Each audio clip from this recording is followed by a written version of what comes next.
Hi everyone, in this tutorial we are going to talk about working with Amazon S3 storage. Advanced ETL processor supports wide variety of actions dedicated to working with S3 storage. For example, it can create buckets, upload files, download files, create files list, delete files, and can also delete bucket.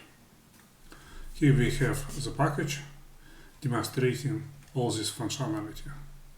Let's go through every single action so you understand what it is for. So first one, we have set variable, and what we do here, we set up a download folder and upload folder. Then we create a folder for downloads, and after that we create a bucket.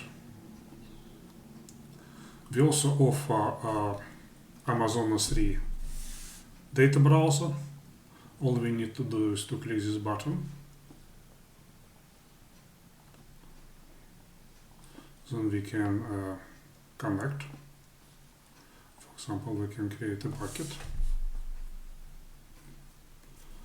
Let's call it ETL test.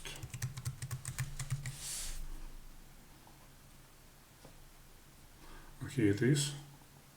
We can also upload and download files, and we can also delete the bucket.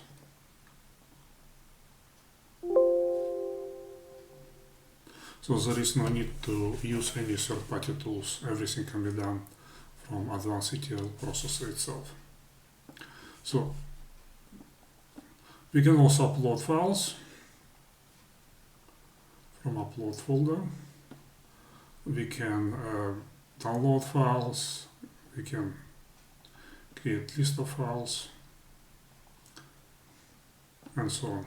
Last step, we ask a question if we want to delete the folder we created, and at the step number 2, create folder, because we want to do a cleanup. So let's run it.